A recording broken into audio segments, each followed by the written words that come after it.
Hi hello எல்லாருக்கும் வணக்கம். எல்லாரும் எப்படி இருக்கீங்க? நல்லா இருப்பீங்கன்னு நம்புகிறேன். இன்றைக்கி நம்ம பார்க்க போகிற வீடியோஸ் வந்து தமிழ்நாட்டில் உள்ள தேனி மாவட்டத்தில் உள்ள ஒரு மயான ஊழியருக்கு நடந்த சம்பவத்தை தாங்க நம்ம இன்றைக்கி பார்க்க போகிறோம். இந்த மயானத்தை பற்றி சொல்லணும் அப்படின்னா ஒரு 2 ஏக்கர் பரப்பளவில் உள்ள ஒரு மயானம் தாங்க இந்த மயானம். இந்த மயானத்தில் பழனின்ற ஒரு அண்ணா வந்துட்டு 15 வருஷத்துக்கு மேலே வேலை பார்த்துட்டு இருக்காங்க. அவங்களுக்கு நடந்த சம்பவத்தை தான் இன்றைக்கி நம்ம வீடியோஸில் பார்க்க போகிறோம். இந்த மயானத்துக்கு வந்து பிணங்கள் வந்துக்கிட்டு தான் இருக்குமாங்கங்க. எரிப்பதற்கும் சரி புதைப்பதற்கும் சரி பிணங்கள் வந்து கொண்டே தான் இருக்குமாங்க. அந்த சுற்று வட்டாரத்தில் உள்ள எல்லாருக்குமே இது பொது மயானம் அப்படி இருக்க மாட்டா இருக்குதுங்க. இதில் குறிப்பிட வேண்டிய விஷயம் என்னன்னு பார்த்தோம் அப்படின்னா, இந்த பழனி அண்ணன் 15 வருஷத்துக்கிட்ட வேலை பார்க்குறனால ஒரு பிணம் வந்தது அப்படின்னா அது எரிஞ்சிட்டு இருக்கச்சிலேயே இவர் டீ சாப்பிட போகிறது, இந்த மாதிரி அவருக்கு பழக்கம் இருந்திருக்குதுங்க. ஒரு நாள் 6 மணிக்கு அமாவாசை அன்னைக்கு 6 மணிக்கு மேலே ஒரு பிணம் வந்திருக்குதுங்க. வந்ததை எரிய வச்சுட்டு ஒரு 4 கட்டைகளை அந்த பிணத்து மேலே தூக்கி போட்டுட்டு, அதாவது அவர் டீ குடிச்சிட்டு வரதுக்குள்ளார அது எரிஞ்சு முடிஞ்சிருக்கும், அப்போ அவருக்கு வேலை முடிஞ்சிரும்ல ஈஸியாக. அதனால அப்படி நினச்சிட்டு அவர் டீ சாப்பிட போயிட்டாருங்க. போயிட்டு உள்ளே வந்து பார்க்க ஒரு மாந்திரிகவாதி பயங்கர தோற்றத்தோடு உள்ளே இருந்திருக்காரு. அவர் ட்ரெஸ்ஸிங்க, கழுத்தில் போட்டிருந்த மாலைகள், தலையில் கட்டியிருந்த அந்த தலப்பாக்கட்டு இதெல்லாம் பார்த்து பழனி என்னன்னே பயந்துட்டாராங்க. ஐயா யாருங்க நீங்கள், உங்களுக்கு என்னங்க வேணும், இங்கெல்லாம் வரக்கூடாதுங்க, வெளில போங்க அப்படின்னு சொல்லியிருக்காரு. அதுக்கு அந்த மாந்திரிகவாதி வந்து, தம்பி உன்னை பற்றி எனக்கு தெரியும்ப்பா, உன்னை பற்றி நான் ஊருக்குள்ளே விசாரிச்சுட்டு தான் வரேன், எனக்கு தலைச்சமுள்ள மண்டையோடு வேணும், நீ கொஞ்சம் ஹெல்ப் பண்ணுப்பா, நான் உனக்கு பணம் கூட கொடுக்குறேன் அப்படின்னு சொல்லியிருக்காங்கங்க. அதுக்கு இந்த பழனியனை வந்துட்டு இதெல்லாம் பாவத்துக்கு சமம், அதனால இதெல்லாம் நான் செய்ய மாட்டேன், இதுக்கெல்லாம் வேற யாருன்னா பாருங்க, நீங்கள் ஃபஸ்ட்டு மயானத்தை விட்டு வெளில போங்க அப்படி சொல்லி மிரட்டல் டோனில் பேசியிருக்காருங்க பழனியனை. அதுக்கு அந்த மாந்திரிகவாதி அசர்ற மாதிரி தெரியலங்க, நான் உனக்கு 30,000 40,000 கூட கொடுக்குறேன்ப்பா, நீ வந்து தலைச்சமுள்ள மண்டையோட்டை எனக்கு ரெடி பண்ணி கொடுப்பா அப்படி சொல்கிறாங்க. பழனியனை வந்து கஷ்டத்தில் இருந்த காரணத்தினால பணத்து மேலே இருந்த ஆர்வத்தினாலையும் சரி வாங்க ஐயான்னு சொல்லிட்டு அந்த மயானத்தில் சென்டரில் உள்ள ஒரு சமாதிக்கு போயிட்டு தோண்டி எடுத்து அந்த தலைச்சமுள்ள மண்டையோட்ட கொடுத்துட்றாருங்க. அந்த குழந்தைக்கு வந்து 10 to 12 வயசு தான் ஆகுதுங்க. இதில் வந்து அந்த தலைச்சமுள்ள தான் அப்படின்னு சொல்லி கன்ஃபார்ம் பண்ணுறதுக்காக தாங்கங்க பழனியனை வந்து அந்த மாந்திரிகவாதி வந்து நீ தான் எடுத்து கொடுக்கணும் அப்படின்னு சொல்லிட்டு அவ்வளோ நேரம் ஆர்கியூமெண்ட் பண்ணியிருக்காருங்க. அதுவும் இல்லாமல் பழனியனை வந்து 10-15 வருஷமாக அங்கே வேலை பார்க்குறனால யார் என்ன எப்போ அப்படின்னு சொல்லி தெரிஞ்சிருக்கும் இல்லைங்க. பழனியனை வந்து ஒரு செகண்ட் அந்த இடத்துல யோசிச்சு தாங்க அந்த காரியத்தை பண்ணியிருக்காரு. ஏன்னா அந்த குழந்தைய புதைக்க வரச்சில் அவங்க அப்பா வந்து அந்த சமாதி மேலே தாங்க அழுதுருக்கிறாரு. எனக்கு இருந்தது ஒரு புள்ள, அந்த ஒரு புள்ள என் கூட இருக்கிறது உனக்கு பொறுக்கலையா கடவுளே அப்படி சொல்லி அவங்க அப்பா அழுததை பார்த்ததுக்கொசரம் தாங்க அவர் வந்து முடிவு பண்ணியிருக்காரு அது தலைச்சம்புள்ளன்னு சொல்லிட்டு. அன்றைய நாள் பழனியனுக்கு வேலை முடிஞ்சு பணத்தையும் வாங்கிட்டு மண்டையோட்டையும் கையில் கொடுத்துட்டு வீட்டுக்கு போயிட்டாருங்க. வீட்டுக்கு போயிட்டு அந்த பணம் கையில் இருக்க வரையும் 4 நாள் வீட்டில் நல்லா செலவு பண்ணிட்டு வந்திருக்காருங்க. 5ஆவது நாள் வேலைக்கு 5ஆவது நாள் வரச்சில் அன்றைய மாலையும் ஒரு 6 மணிக்கு ஒரு பிணம் எரியறதுக்கு வருதுங்க. அப்போ வந்து அந்த எரியறதுக்கு ரெடி பண்ணிட்டாங்கங்க. பண்ணதுக்கப்புறம் ஒரு குழந்தை, ஒரு 10 to 12 வயசு உள்ள குழந்தை வந்து மயானத்துக்குள்ளே ஓடி விளையாண்டுட்டு இருக்காங்கங்க. அதை பார்த்த பழனியனை வந்து, தம்பி டே மணி ஆச்சடா, இங்கெல்லாம் வரக்கூடாதுடா, அம்மா அப்பா தேடுவாங்கல்ல, இருட்டிடுச்சில் வீட்டுக்கு போடா அப்படி சொல்லியிருக்காருங்க. அதுக்கு அந்த சின்ன பையன் காதலே வாங்காமல் வேகமாக ஓடி போய் ஒரு கல்லறைக்கு பின்னாடி ஒளிறானுங்க. ஒளிஞ்ச உடனே பின்னாடியே துரத்திட்டு போன இந்த பழனியனை வந்துட்டு அதை போய் எட்டி பார்க்குறாருங்க. அங்கே பார்த்தா அவனுக்கு தலை இல்லையாங்கங்க, உடம்பு மாத்திரம் தான் இருக்குதான், அதுவும் கருப்பு உருவத்தில் புகை மாதிரி இருக்குதாங்கங்க. இதை பார்த்து பயந்து போன பழனியனை வந்து மயானத்தை விட்டு வேகமாக வெளியில் ஓடி வராருங்க. வெளியில் ஓடி வந்துட்டு கொஞ்ச நேரம் அவர் பயம் இருந்தாலும் கூட அந்த ஒர்க்கு அவர் தானே பார்க்கணும், அதனால தன்னை ஆசுவாசப்படுத்திக்கிட்டு திரும்ப மயானத்துக்குள்ளே போகிறாங்க. உள்ளே போகும்போதும் அவருக்கு மறுபடியும் பயம் வந்ததால் தன்னோட நண்பனுக்கு ஃபோன் பண்ணி, இங்கே வாடா, இந்த மாதிரி ஒரு விஷயம்டா அப்படி சொல்லியிருக்காருங்க. நண்பனும் பக்கத்தூர் தானாட்டம் இருக்குதுங்க. அவர் உடனே வந்ததுக்கப்புறம் 2 பேரும் போய் அந்த கல்லறைக்கு பின்னாடி செக் பண்ணியிருக்காங்க. அங்கே அப்படி யாருமே இல்லைங்க. உடனே தன்னோட நண்பன் பழனியனோட நண்பன் என்ன சொல்லியிருக்காரு அப்படின்னா, பழனியன்ட்ட வந்துட்டு, நீ வந்து எதையோ ஒன்று நினச்சிட்டே இருந்திருப்ப போல் இருக்குடா, அதான் உனக்கு இப்படி தோணிருக்கு, எதையும் நினைக்காத, இல்லைன்னா நீ வீட்டுக்கு கிளம்பி, இன்றைய நாள் நான் வேலை பார்க்குறேன் அப்படி சொல்லியிருக்காருங்க தன்னோட நண்பன். மறுநாள் வந்துட்டு பழனியனை வேலைக்கு வந்திருக்காரு. தன்னோட பையனுக்கு வந்துட்டு 10 நாள் லீவ் விட்டுருக்காங்கன்னு சொல்லிட்டு மயானத்துக்கு எப்பயும் போல் வழக்கமாக கூட்டிகிட்டு வந்திருக்கிறாருங்க. கூட்டிகிட்டு வந்ததப்போ அந்த பையன் வந்து கல்லறைகள் எல்லாம் சுற்றி மரம் மேலெல்லாம் ஏறி விளையாடுவது வழக்கமாக தாங்க வச்சுருந்துருக்குறான். அன்றைய நாள் வந்து மரத்தில் ஏறி விளையாடும் போது பழனியனை வந்துட்டு ஒரு ஆக்ரோஷ குரலில் கத்திருக்கிறாருங்க, டே மரத்தை விட்டு இறங்குடா அப்படி சொல்லிட்டு. அதுக்கு அந்த பையன் விளையாட்டு சட்டையில் இருங்கப்பா வரேங்கப்பா அப்படி சொல்லி பேசிகிட்டு இருந்திருக்காங்கங்க. அதுக்கப்புறம் இவர் கத்த அவனோட அந்த பயலோட பின்னாடி இருந்து ஒரு கருப்பு உருவம் அவனை கீழே தள்ளி விட்டுருச்சுங்க. மரத்துல இருந்து கீழே விழுந்து அந்த குழந்தை வந்து மயக்க நிலையில போயிட்டாங்கங்க. உடனே பழனியனை தன்னோட நண்பனுக்கு ஃபோன் பண்ணி வர சொல்லியிருக்காருங்க.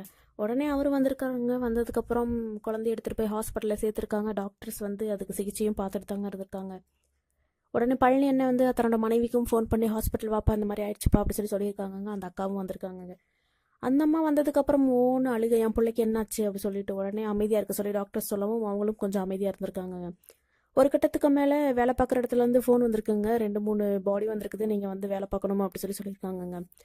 உடனே பள்ளி என்னனும் தன்னோட நண்பனும் நாங்கள் போகிறோங்கங்க, நீங்கள் பிள்ளைய பார்த்துக்கிடுங்க, நாங்கள் முடிஞ்சளவு சீக்கிரம் வந்துடுறோம் அப்படி சொல்லிட்டு கிளம்பியிருக்காங்கங்க.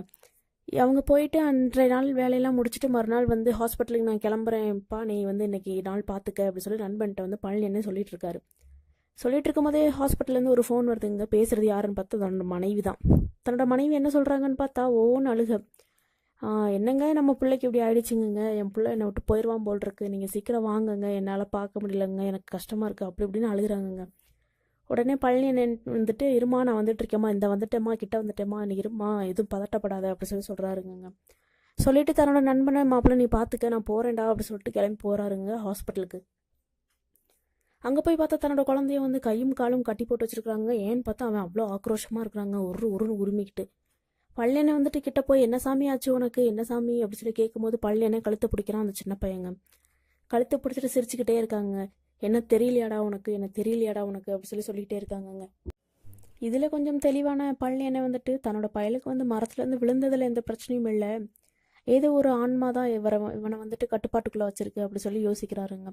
சரி, இதுக்கு மேலே நம்ம ஆஸ்பத்திரியில் வச்சு என்ன பிரயோஜனமும் கிடையாது, ஸோ நம்ம வீட்டுக்கு எடுத்துகிட்டு போயிடலாம், போயிட்டு மாந்திரிகம் மூலமாக நம்ம சரி பண்ணிக்கலாம் அப்படி சொல்லிட்டு பழனியனை தன்னோட பிள்ளைய வீட்டுக்கு கூட்டு போகிறாருங்க. வீட்டுக்கு கூட்டு போயிட்டு அன்றைய நாள் வந்து தூங்குறாங்கங்க. நைட்டு தூங்கும்போது அந்த குழந்தை வந்து நடுவில் படுத்திருக்கான், இங்கிட்டு பழனியனை அங்கிட்டு வந்து தன்னோட மனைவி படுத்திருக்காங்கங்க. படுக்கும்போது நைட்டு பழனியனை சும்மா இந்த பக்கம் கை போட்டு பார்க்குறாருங்க, குழந்தைய காணுங்க. டக்குன்னு இன்ச்சு லைட்டு போட்டு எங்கே போனா புள்ள அப்படி சொல்லி தேடும்போது பார்த்தா அந்த வீட்டுக்குள்ளேயே ஒரு மூலையில் வந்துட்டு வில்லு மாதிரி வளைஞ்சு போய் நிற்கிறாங்க அந்த குழந்தை. இதை பார்த்த பழனியனை வந்து கத்திட்டாருங்க, என்ன சாமி ஆச்சு அப்படி சொல்லிட்டு. தன்னோட மனைவியும் இருந்துச்சு ஓன்னு அழுகுங்க, என் பிள்ளைக்கு ஏதோ ஆயிடுச்சு அப்படி சொல்லி தன்னோட ஓன்னு அழுகுறாங்கங்க. உடனே அமைதியாருமான்னு சொல்லிட்டு இவர் வந்து தன்னோட நண்பனுக்கு ஃபோன் பண்ணுறாருங்க. ஃபோன் பண்ணி ஃபோன்லேயே எல்லா விஷயத்தையும் சொல்கிறாருங்க. இந்த மாதிரி நான் தாண்டா தப்பு பண்ணிட்டேன், மண்டவோட எடுத்து கொடுத்துட்டேன்டா, காசும் வாங்கிட்டேன், உங்ககிட்ட கூட சொல்லலடா, என்னை மன்னிச்சிடா, இந்த தப்பை இனிமேல் நான் பண்ண மாட்டேன் அப்படி சொல்லி அழுதுருக்காருங்க. சரிடா நீ ஒன்றும் வருத்தப்பட வேணாண்டா, இருடா நான் வரேன்டா, கொஞ்சம் பதட்டப்படாமல் இருங்கடா அப்படி சொல்லிட்டு நண்பனும் கிளம்பி வீட்டுக்கு வராருங்க. வீட்டுக்கு வந்ததுக்கப்புறமா அந்த குழந்தைய வந்துட்டு இவங்க பழனியனை வந்துட்டு எதுவும் இது பண்ணாமல், அதாவது எந்த பூசாரிகளும் வச்சு வேலை பார்க்காம தன்னோட பையன் வீட்டுக்குள்ளே அந்த பித்து பிடிச்ச மாதிரி அப்படியே தாங்க இருக்கான். உடனே தன்னோட நண்பன் வந்துட்டு சுடுகாட்டில்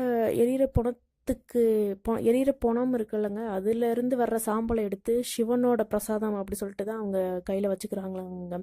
சுத்தமான விபூதியும் கூட அப்படி சொல்லி வச்சுருக்காங்கங்க. அதை வந்து தன்னோட நண்பன் வந்து அவர் அந்த குழந்தை மேலே போட்டு விபூதி பூசி விட்டதுக்கப்புறம் அந்த குழந்தை மயங்கிடுறாங்கங்க.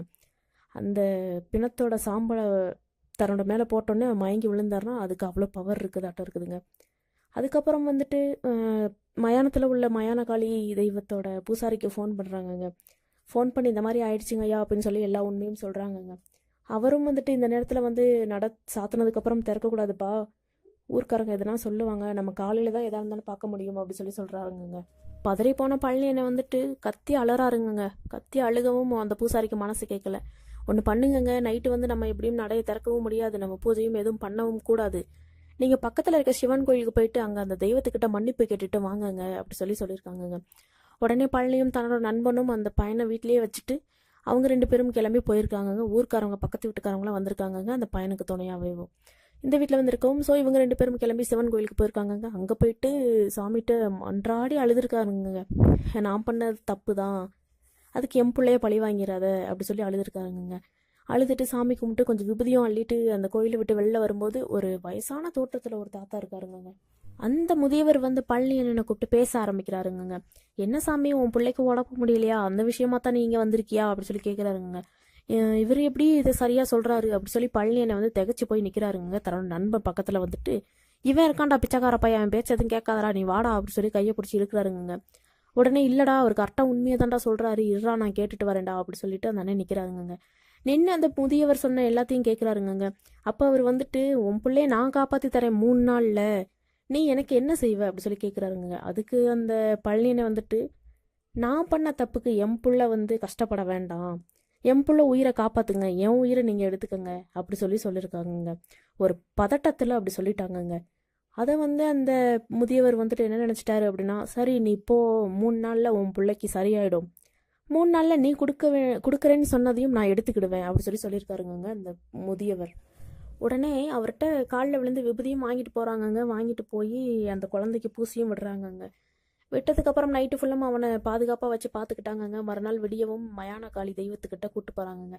அங்கே போயிட்டு அங்கே ஒரு அபிஷேகம் பண்ணிவிட்டு அங்கேயும் மன்னிப்பு கேட்டுட்டு என்னை மன்னிச்சிடுங்க அப்படி சொல்லிட்டு பழனி என்னை அழுது மன்றாடி வேண்டிட்டு வந்துட்டாருங்க. வந்ததுக்கப்புறம் அந்த குழந்தைக்கு ஒன்றும் ஆகலை. மறுநாள் வந்துட்டு பழனி என்ன எப்பவும் போல் வேலைக்கு வந்திருக்காருங்க. வேலைக்கு வந்ததுக்கப்புறம் தன்னோட நண்பனும் கூட வந்திருக்காருங்க. 2 பேருமே தான் பார்த்துட்ருக்காங்க. பார்த்துட்டு இருக்கும்போது நண்பன் நீ கவனிச்சுக்கடா, நான் போய் ஒரு டீ சாப்பிட்டு வரேன்டா, எனக்கு ஒரு மாதிரி தலைவலிக்குதா அப்படி சொல்லியிருக்காருங்க. சர்ரா நீ போய் டீ குடிச்சிட்டு வா, நான் பார்த்துக்கிறேன்டா, ஒன்றும் பிரச்சனை இல்லை, நீ போயிட்டு வாடா, மாத்திரை கூட வாங்கி போடுறா அப்படி சொல்லியிருக்காருங்க தன்னோட நண்பன். சரின்னு சொல்லிட்டு பழனி அண்ணன் நடந்து போயிட்டுருக்காருங்க. போயிட்டு இருக்கும்போது தண்ணி லாரி வேகமாக வந்து பழனி அண்ணனை அடிச்சிருதுங்க. அடிச்சுட்டு ஒரு 10 ஸ்டெப்பு 12 ஸ்டெப்பு கிட்ட வந்து தரன்னு இழுத்துட்டு போயிடுச்சுங்க. அப்போ வந்து பழனி அண்ணனோட உருவமே சதஞ்சு போயிடுச்சாட்டம் இருக்குதுங்க.